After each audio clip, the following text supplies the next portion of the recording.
Welcome to Macedonia, Ms. Farouk. My first question is very simple. Why you are here?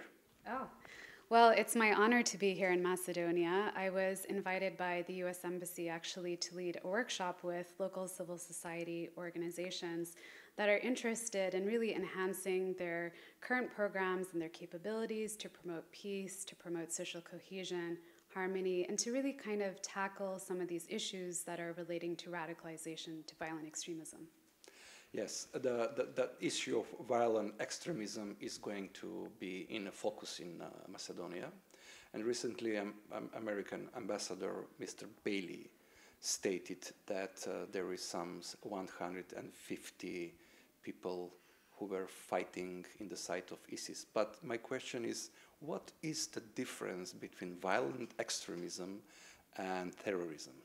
Where is that dividing line? So violent extremism is really ideologically motivated violence to advance social, political, or economic goals. So it's usually very broad in terms of trying to achieve this larger societal level change.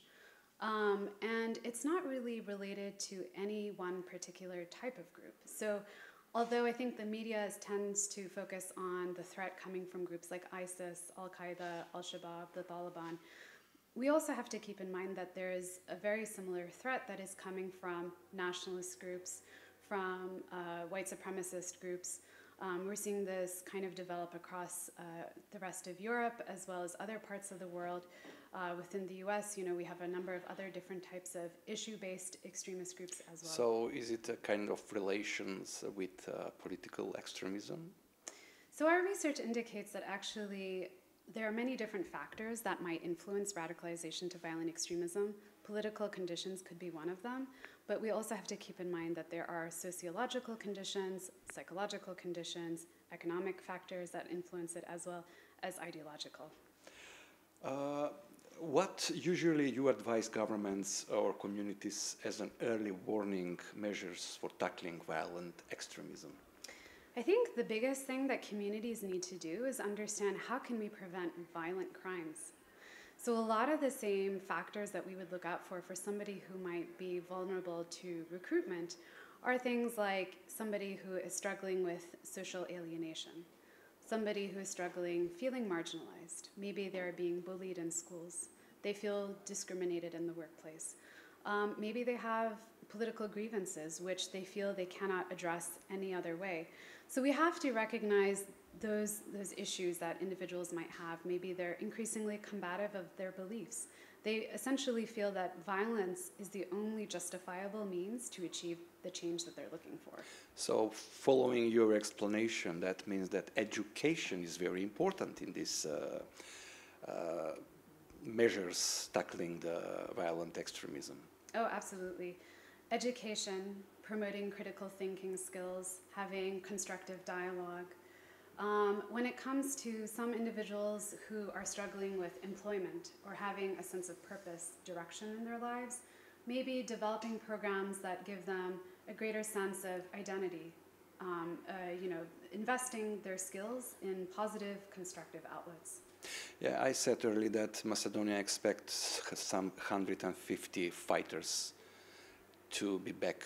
We don't know, sooner or later they will arrive. Probably some of them, they have families, so they will be here. What is very essential for the whole society to expect, to know, and to react? So I think for a lot of these individuals, they've seen and experienced a lot of trauma. And so that requires a really whole of society approach where we are trying to empower these individuals, address the psychological conditions, the sociological conditions that they're dealing with, and making sure that they have jobs when they come back, but of course addressing the underlying ideologies which influence them to go and fight abroad in the first place is very important. So in some sense, I think civil society has a very important role to play to create a welcoming, nurturing environment to help address these risk factors that influence their desire to go abroad in the first place. But it also, I think, will require some support from public agencies as well. You've been working in Afghanistan and Pakistan, such programs. What is your experience? What is formula for success, if is any? I think having true dedication to this issue, with communities realizing that they have to be the bulwark against radicalization, that they're the frontline defense. And so wherever I've seen communities dedicated to building stability, fostering social cohesion, there's a great deal of success, even in some of the most remotest regions of the world where communities have very little resources. Mm-hmm. The number of 150, upon to your experience, is it a big number, or it's nothing, maybe? Or well, in my personal opinion, I think one is too many. mm-hmm. And so violent extremism, unfortunately, is a very low volume, high impact threat. And so although the numbers are relatively low compared to other forms of violent crime, I think it's a very serious concern that we all need to address together. How should look the grassroots campaigning for preventing the violent extremism? So I think there's a large role that civil society can play here, whether it's fostering public awareness about the threat of radicalization, to investing in social services, resources like counseling, mental health, basically trying to address, again, those reasons that influence people to go abroad and support groups like ISIS. According to our law, those people who will be arriving, they will be on the radar, and the laws will set 3 to 5 years in prison. Mm-hmm. What is your reaction to this? How the grassroots campaigning here could be done? Mm. So I think, first of all, we need to look at, what services are we providing when these individuals are in prison? Because there's also this phenomena that we're seeing worldwide where people are radicalizing even further in prisons. So I think the solution has to begin there. And then when they re-enter society, again, we need to provide them with jobs training, connect them to mentors so that they can deconstruct some of those radical ideologies that supported violence. So justice is from one side, mm-hmm. okay, and working or resocialization is in other side.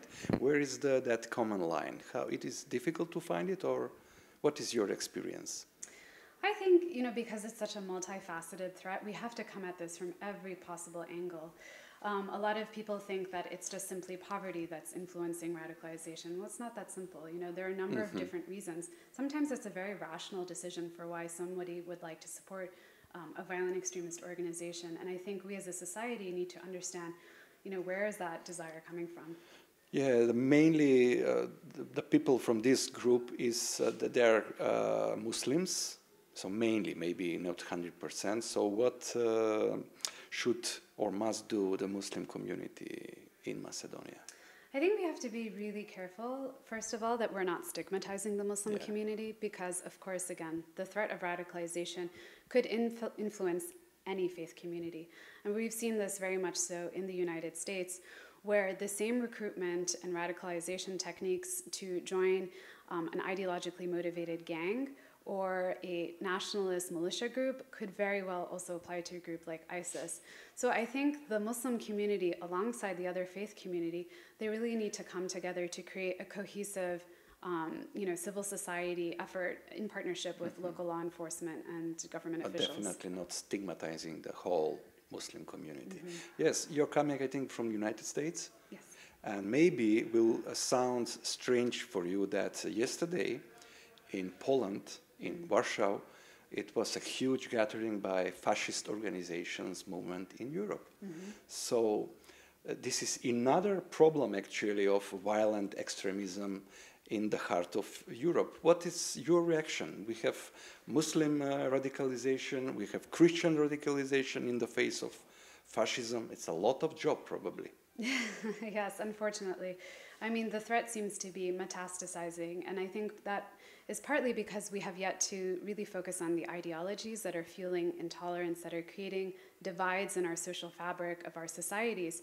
We need to really, really focus on building social integration, creating programs that really foster positive values from when children are at a very young age in school. And last but not least, what will be your message in direction of tackling this violent extremism?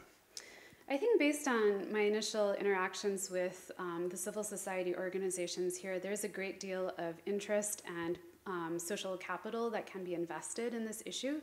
But I think for the Macedonian government to really truly be effective, a holistic strategy needs to be developed in coordination with these local civil society actors.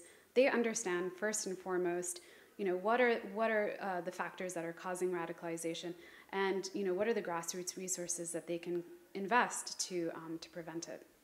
Thank you very much. Thank you.